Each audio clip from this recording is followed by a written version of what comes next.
As you all know, some ignite affirmations and these great eye surgeon, after years, a government doctor in Gujarat, government medical practitioner, almost all his life. Plus, he served Guru Shivananda as an instrument to bring eyesight thousands. Again, it is not strange that we meet in the law of ancients. That's also karma. In the last incarnation, we must have some relationship with him. In this incarnation, he became a Guru Bhai, means the same teacher when accept, and all the other disciples call Bhai or brother. Guru Bhai, Bhai means brother. Guru Bhai, the same teacher we accept like a father. Guru became like father. All the other disciples of the Guru became brothers. Guru Bhai, we call it. He also became a Swami, the same order of Shankaracharya. So he is spiritual brother.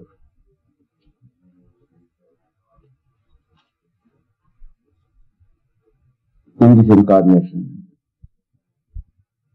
I met him through our Guru, Swami Shivananda.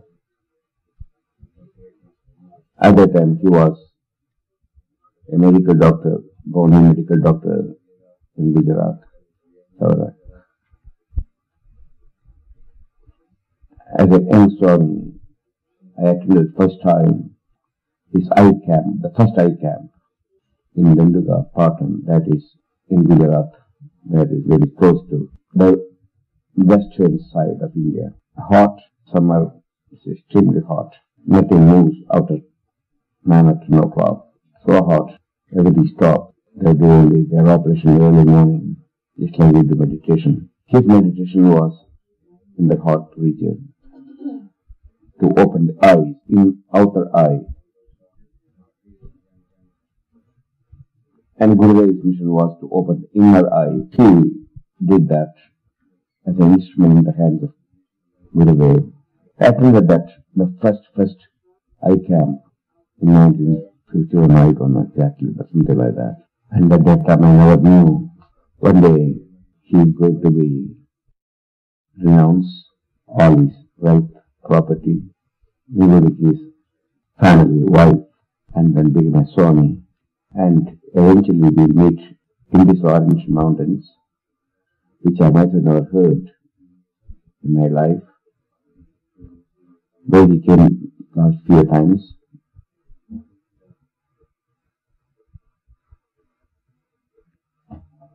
Okay, I invited him. He came now, again, to the operation, different way, called eye operation, means ego operation. To open the timira, the cataract of egoism, ajnana, I am the body, I am Mr. So-and-so. So the purpose of the talk on reincarnation is show you all our relationship in this incarnation as teacher, student, guru, disciples, our guru brother, spiritual brother, are a part of our long drama which we are playing in this universe. We play the part as doctor, as Swami, as housewife, as engineer, as scientist, as our player, etc. It's all dream. But we've forgotten the reality. The I am that I am, Aram Brahmasmi, I am the Brahman. That anahada, inner sound, Om, silence, I am. Nothing to hear, nothing to smell, taste, touch. But it's all bliss. Ananda, Anando, Anando. I am Ananda, I am bliss.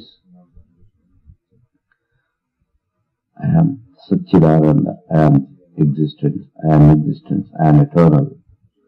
I have no birth, no death. I never change. That's all existence. That's a real nature. All the changes temporarily we put on, like in the drama stage, we change the costumes and parts and play the different parts. One moment you play the part of a peasant, next moment you play the part of a king, change the costumes. Next moment you play the part of a Shakespeare. Next moment you play the part of an Einstein, a great scientist. Their name will be changed, form will change, costume will change. But the I, the eternal I, will never change. That I am is always there. Until we reach this state, I am. We'll go on change our costumes and forms in the future too. There's no end to it. It's called samsara, birth and death. So you'll have more reincarnation and more pain, more suffering. And you play the part. You forget again the I. You are going to forget. But you don't have to worry about this change of costumes, change of your body, your relationship, family, enemy, friends, wars, calamities, terrorism, disease, cancer, AIDS. Nothing can touch this I, this eternal I, not small I ego, the big I, Atman or soul, is not touchable by any of these. So if you want to escape the reincarnation and rebirth and again death, again rebirth, again death, as the great Shankaracharya, the Advaryhoo says, Punarabi Vargam, Punarabi Jananam, Punarabi Jani, Jathare Shayanam, Yasansare, Kandustare, Vyapare, Pahimagare. The great Advaryhoo, he is our founder of Swami order. We all come under Swami order, Shankaracharya, Advaryhoo order. He says, Punarabi Jananam, you are born again. Punarabi Maranam, again you die. Like early morning you born, evening you go to sleep, you die. You have your friends and wife and children, family, all problems. Same way, little longer dream, Punarabi Maranam, again you die. That is only like a sleep or dream. Punarabi Maranam, Punarabi Jananam, Punarabi Janani, Janani. Then again, you would lie in the womb of your mother, different mothers, animal mother, animal womb. Then sometime you are born to human womb and you die. You lie there and then you are born as a human baby. Again, sometime you can go back. Not necessary reincarnation. Always you have to be born as a human being. If your action is that, you can go backward, regress to animal womb again, or tree, or in stone, minerals, and stay for thousands of years as a mineral, unconscious, then as semi-conscious, or subconscious like in the vegetable kingdom and animal kingdom. And then slowly we develop back again to human consciousness, individual consciousness. And then eventually, with go upward, angel consciousness, you become an angel if you are good. Or you can go back, or you can stay in the human consciousness as I consciousness. Again, be born as a human being for thousands of years, thousands of times. Then finally, you reach that state called immortality. All these incarnations, from mineral to man, of thousands and thousands of years, it is only an illusion, a dream, cosmic dream. You realize your immortal nature, Satchidananda Swarupa. Nature is Sat, Chit and Ananda, existence absolute, consciousness absolute, and Ananda, bliss absolute. There is no pain in it, all was dream. It's like a man come out of the bedroom, frightened because of nightmare or wrong dream, like tiger chasing. The moment he wakes up, the tiger vanishes. And he knows, I am in my own bed, my living room, bedroom. He is happy. Same way, we are having long dreams. So then, we will be forced to dream again and again and again, and pain will continue in a different womb. When we lie months and months in the womb of woman or a creature, the animal, and again our angel womb, again we will be born. It goes on eternally, the cycle will not stop until we reach the immortal Atman, I am. The purpose of all this is to remind you, man, don't be afraid of your future dreams or future reincarnation or even death. It's just a dream, that is a dream. You are the immortal self. But while we are dreaming, the dream is very real for us. I want to get out of this dream as Swami, as a yogi, as the owner of this yoga camp. I want to get out, oh Lord. Oh Kriyapari Pahimulare, oh Krishna, oh Lord. Be gracious. Awaken me from this wrong dream of birth and death. I am suffering. I am unable to get out of long dream or like nightmare. Some present as king's name, king's form and experience. Some as snake experience or cobra experience or rattlesnake experience. Some Dharmic experience or Hitra and Zoruni, etc. Lord, be gracious. Prepare. See me, O Lord, Radha Krishna. So you will be hearing some of the dreams people have, actual dreams like we are have, called incarnation from Swami Advaryhoo, Vishnu, Swami Advaryhoo.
Yogi Shivananda Manantarupam Kaivalyavasam Satatam Namami.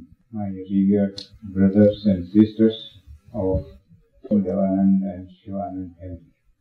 After a short prayer of the Master, we want to discuss a very important project or program regarding karma. If you go to a lake and when there are no waves, there are no obstacles, you will be able to see your own reflection in the water. This is a instance of regular experience of ours. If there are waves, you will not be able to see your foot. Similarly, if an occasion arises when your mind lake is absolutely quiet, there are no waves of thoughts, no other disturbances, then you will be able to see your own self. This is the most important incident in life. Everybody will get such an occasion, particularly when you are leaving your vocation, coming to a yoga camp. There are also, if you are prepared, such time will surely come to you. At that time, a question will arise in our mind. Why God has sent us here? A very important question. Why God has sent us here? Is it, as Swamiji day for yesterday in the Kirtan said, is not there a nobler mission than eating, drinking and sleeping? So the question arises, whether I have come here only for eating, drinking, enjoying, multiplying and then getting old and passing away? Is this the aim of the Lord to send us here? Then you will have the idea, no, there should be some higher, subtler motive by God in sending us to this plane. What is that motive? That is, He has sent us for study and evolution. Progress. We send our children to the schools and we are conscious about it, inquire about its child's progress in the school. The God has sent us as students in this world and they given us the instrument, body, mind, intellect, then says, go child, you go to the school and learn.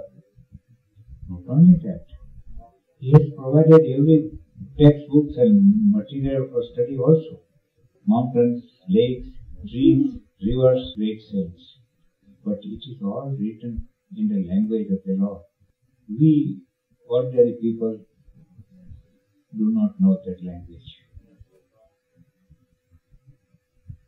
But this language is known to saints.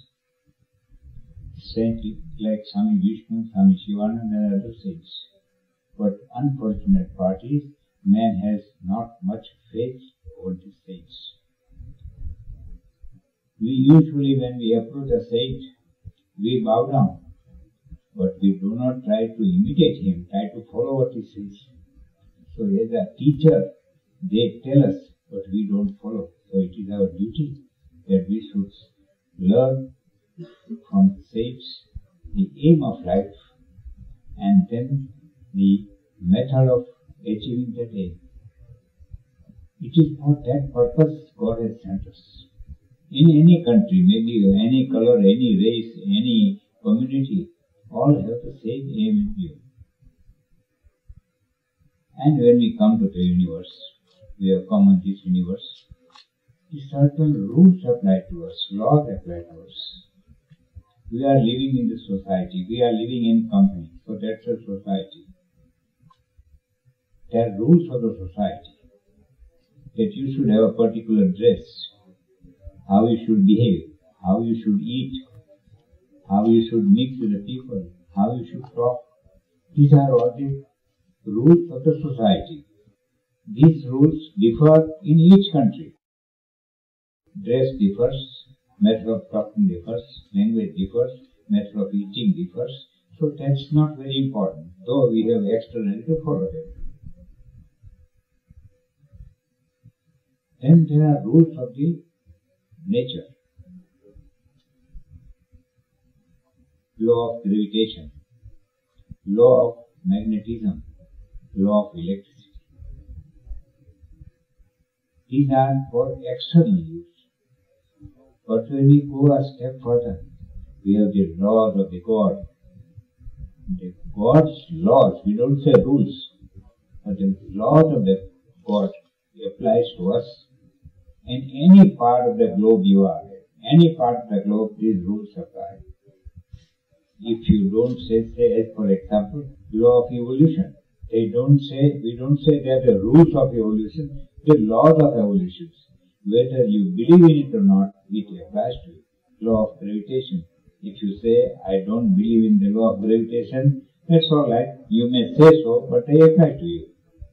So, law of evolution applies to us. Evolution means progress. You should. So, the next corollary for the second law comes for evolution, that is, you must act. You must work, you must act. So the second grade comes the law of karma. And we discuss the law of karma. But if you act, its consequences, you have to suffer the consequences, or you reap the fruits of your action. And number of lives you must have lived. Plenty of huge stock of karmas must be lying in stock for us. And that cannot be exhausted in one life. So, its consequence is rebirth or reincarnation. This is how science approaches. When you study the laws of karma, and if we accept it or not, this is the God's laws and they apply to us. And hence, in between law of karma and reincarnation comes a very important step, and that is death. You have to understand and practice law of karma. So karmas cannot be finished in one life. So man has to come back again to fulfill or the actions of our own actions. And in between this comes a very important step which is very useful for progress in life, and that is death. All these three subjects are going to be discussed in future few days. We are coming here. Today, we want to discuss the law of evolution and law of karma. Law of evolution, imagine yourself a very powerful flow of river Ganges is going on. Any Ganges. Now, you cannot keep yourself away from it. This is a flow of evolution. Every human being, every animal is being dragged in that evolution. And what speed we have. Take it for example. Ganges or big river is standing and you jump in that river. Don't consider it river. It's, as Master used to say, it's the flow of knowledge. Ganges used to say flow of jnana or knowledge. You jump in it. We call it a flow of evolution. You jump in. What will happen? You will be dragged or you will be going up at the speed of the flow. You will be going up with the flow at the speed of the flow. But imagine that you know swimming. You know the art of swimming. Then what will happen? Your speed will increase. There is the speed of the flow plus your art of swimming drags you further. So your path of evolution is made more rapid. Similarly, in this universe when we have come, the art of swimming is what we call the art of living. Art of swimming, when I say, I mean the art of living. And art of living is the definition of yoga. Yoga is the art of definition. It is a way of life. Yoga is not to be practiced only for a month when you are here. It should be a part and parcel of your life. when you take an initiation till you leave. And to practice yoga, you have to act. You have to act. And when you act, you should know, you go to any place, you should know about the place before you go there. So when you act, and you have to act, our nature is made such, God has made your nature such, you cannot avoid acting. When the old nature sannyasis say, we have accepted the nivrutti marga. Nivrutti marga means not to act. Lord Krishna in Bhagavad Gita says, you cannot remain without activity. And so, we act, and by acting, we have to reap the fruits. So, karma, when you use the word karma, it includes 3 different stages. We consider only doing activity with the hands or legs or with the tongue. We call it karma. No, it is not karma. Karma is a very big name. Why do you act? Ask yourself. Unless you have got a seed in the subconscious mind of that activity, you don't act. So the first part of karma is the seed lying in the subconscious mind. It may be for music, it may be for medical aspect, it may be surgical aspect, it may be anything. That seed must be lying in our subconscious mind. It moves from the subconscious mind to the conscious mind, the thoughts. And then that thought provokes you to action. And then you do the act. So the first stage is the thought in the mind, then it's the physical activity we do. When you do activity, it has its results. It has good, bad, medium, whatever you call it. The results are there. So all these 3 things put together, thought or the seed lying in the subconscious mind, which gets suitable circumstances, so it gives you an idea to act. You act, and then when you act, you have to be ready to accept the fruits, maybe good or bad. This is the word karma includes. As I tell you again, the seed in the mind, kriya by the activity by the body, and thirdly, the fruits. All these things go together. If there is no seed, there will be no activity, and if you don't do activity, there are no fruits. But remember, according to yogic literature, if you don't do act and keep on sitting, and you consider I don't do any activity, but your mind is acting throughout. Thought is an action according to yogic literature. And when we do act, these fruits are there. But you have to understand the laws of karma. Now this is how the karma takes place. Karma means 3 activities. The seed, the activity, and the fruit. Now, how do a man act? He acts because of the seed lying in the mind. But we act in 3 ways. When you act, the activity takes place. Good, bad, we are not considering. We are considering the activity only. Now this activity has taken place, and then fruit is bound to become. But fruit, when will it come is not sure. When the proper time comes, when the fruit ripes, it falls from the tree. You see a small fruit, it's not useful to you. When the fruit ripes, it will fall. Ripening may take months, years, sometimes lives. And when we do not correlate the distance or the period between the activity and the fruit is so long that our mind may not be able to correlate, because it may be previous life also.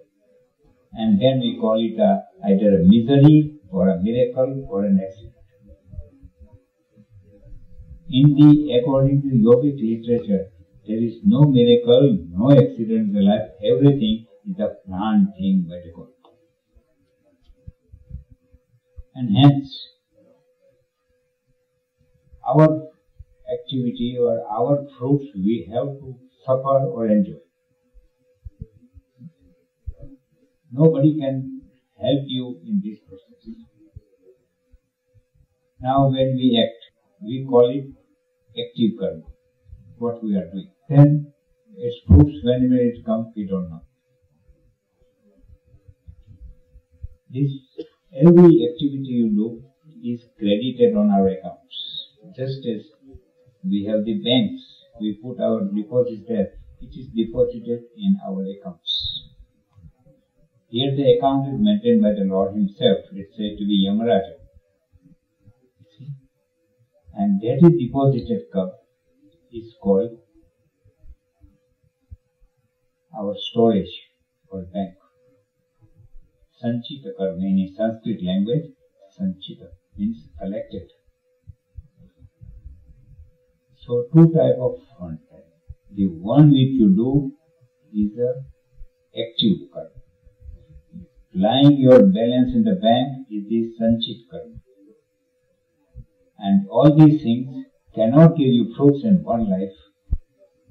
So it is absolutely understandable, scientific, that the one and the law of karma is immutable law.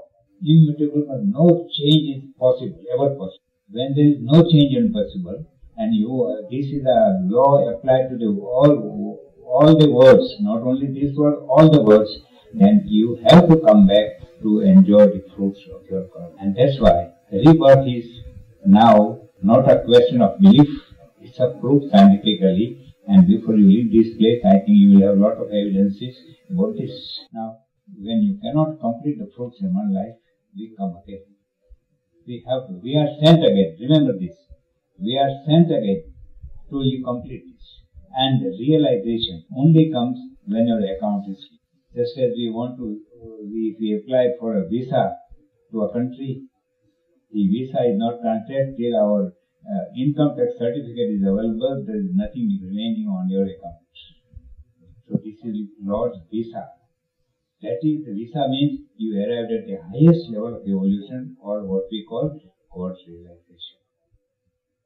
Now we can imagine, every time you work, it is deposited to your account. And when you come back, or when we come this time, what are we? We are given our karma from the world balance. Suppose I come from India, I have taken, or somebody has given me the amount to be spent by me here. This is a very simple analogy. I have to use that money, nothing more than that. So, in the same way, Lord has sent us with a certain amount of karmas to be utilized. There may be, and we cannot go spend or do activity beyond these karmas. But God is very kind to us. But it does not go beyond the limits of the laws. I give you an example how kind God is. A case is going on in a court, and somebody is an accused. Jury and judge, everything from the evidence has come to a conclusion that he is a guilty person, and he can be punished again under the law so and so. This is justice. So God doesn't go beyond justice. The magistrate or the judge is bound by the verdict of the jury that man is a culprit and can be punished under act so and so. So that is part God has done. Then how is His kind?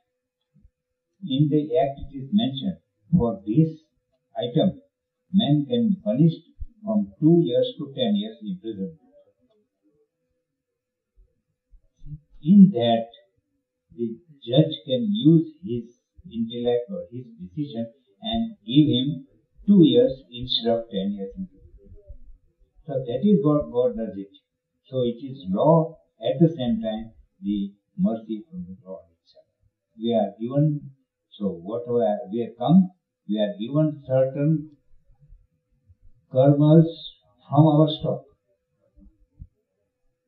So the stock is our storehouse, or in Sanskrit word, Sanchit karma.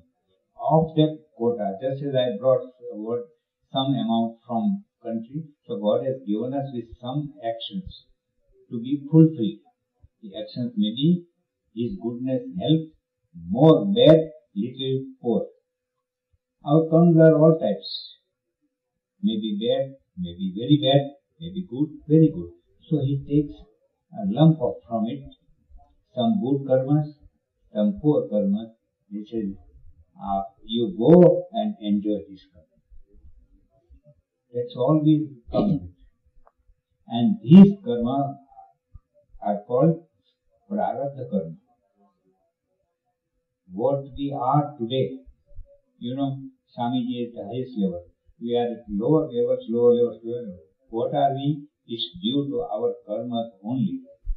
Man's evolution depends in his own hands and not on begging or not on help from anybody. Anybody can help you, guide you, but he cannot do the actions for you. Our actions we are responsible for our actions, and nobody can help us in that way. This is called prarabdha karma. This prarabdha karma one has to enjoy or suffer. Be it however great man may be. But there are a number of examples in our life. Paramahansa Ramakrishna, very great soul, he suffered from cancer of the stomach. Arvind Maharshi suffered from sarcoma, other malignancies. Swami Sivananda had diabetes and high blood pressure and everything. Why so? They are so great. But this is the prarabdha karma which the body has brought. The only difference between how a saint accepts them and we accept. We keep on crying, oh, I got cancer. Sattvic, Rajasic and Tamasic. So from the Sattvic food we take the cereals, milk, buttermilk, etc. So our food is the cause of our quality of our mind. And quality of mind determines the type of thoughts we have. So good thoughts is the hard work. And then with a sattvic mind, and the satsang with the saints, great people, and then you can easily progress. So how we can get out of this circle of karma,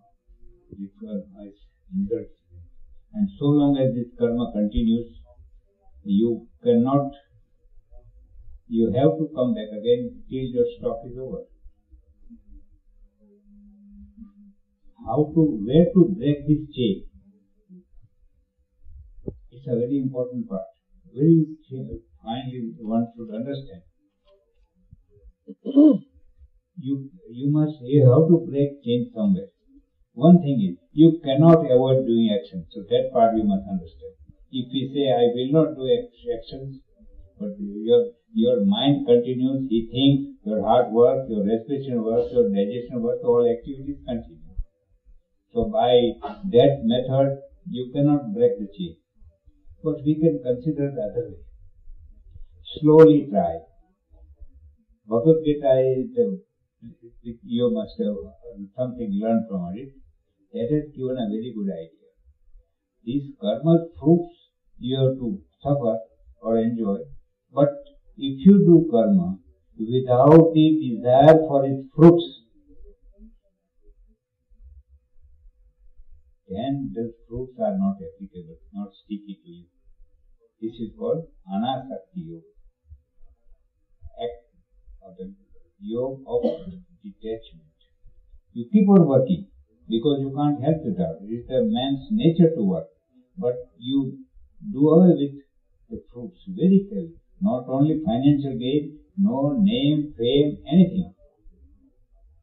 Very difficult, not so easy as I speak, it's not so easy, but we can do that. It is difficult, but not impossible for man to practice it. I give you a small analogy. Suppose I'm writing with a pen some articles or something. And if pen has got a thinking faculty, she may say, I'm writing such a good article. See? Just imagine. Is the pen right? Is the pen justified in saying that I am writing this? No. If something wrong happened, it is the person who has written is responsible for it. So if we are acting, if we say I am acting, we are fools. I am doing this, I am doing this. There is one very Gujarati poet, Narsi Mehta, he says, the dog is moving under a cart and dog thinks that I am running the cart. So similarly, man thinks I do, but we are working as the instruments in the hands of the Lord.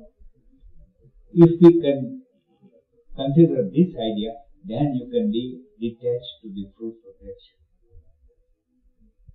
Very difficult part, not bad. But as I said, one of the Upanishads says, Suratya Nishita Duratya Durgam Patha Tatakavayo Vada. This path of evolution or sadhana is walking on a sharp razor blade. Not easily we cannot think of it as a casual thing. We must seriously think about it and plan about our life. And then in the second part it says, it is difficult but not impossible for the man. If we work and work with a firm determination in a correct position. Sometimes, as I told you in the beginning, the art of swimming or art of life, you know swimming, you are to life. Instead of walking with the current, you try to swim against the current. What will happen? Current will throw you out. So this is what is the vivek or discrimination. You act in same direction as the evolution current moves. Then the karma that you do will not be added to your accounts. Now imagine, you are not adding new activity to your accounts. And every time you come, little bank, you don't put anything in the bank. And you keep on using, the time will come when your bank balance will be exhausted. And when bank balance is exhausted, our goal of evolution or realization, it's a long process. But there is another way also. The prarabdha karmas which you have brought in this life, that has to be enjoyed. There is no question. But there is a condition. Gnanat tadvinashyate. If you get the correct knowledge, jnana, gnanagni, the fire of knowledge burns your balance language. Something like if your bank goes into liquidation, your amount has been burned. So by knowledge, we liquidate our balance of stock, the prarabdha stock, the sanchit karma lying on our balance. This is what the great saints who have come here, they have done it. So they have come at the last stage, last come. They enjoy the last prarabdha karma of this life, and then they get the final evolution, final realization of God. This is the law of karma we have to learn to completely make our way understandable, full of wisdom, and you can practice and do it. But we are still far off from that distance. And we have to come back to complete this philosophy. And that coming back is known as either rebirth or reincarnation. In between comes the great gate of death. We will discuss it in future sometime. It will be discussed by the person. But these three, just as in a karma, there is a trio, the thought, activity, and the fruits. And similarly, karma, death, and rebirth. This is also a trio. We have to put some break somewhere. And if this is for understanding, framing our life, planning our future life, and we may make this life as worth living. How do you consider the life as worth living or worth lived? We have all come on this plane and we will be all leaving this plane also. When our accounts are counted, when we leave this plane, our physical worth accounts is counted, we do two activities in this universe. We take something from the universe and give something to the universe. Under these two heads, you can put all your activities. Something you get from them, something you give it to them. If the things which you have given to the world is much bigger than you have taken, your life has been worth living. This is what you see, life like Swamiji sitting here and other saints in the world. They have given more to the world. If you can sit and imagine in 22 years what he has done, it is beyond imagination for man. A man can do this work. But if you, just as a very rich man keeps on collecting money with himself, at the time of going, he will repent that I did not utilize my life properly. So we at least make a decision that I want to utilize my life properly, and for utilizing the occasion, I have to understand and learn the law of karma, reincarnation, etc. May God bless you.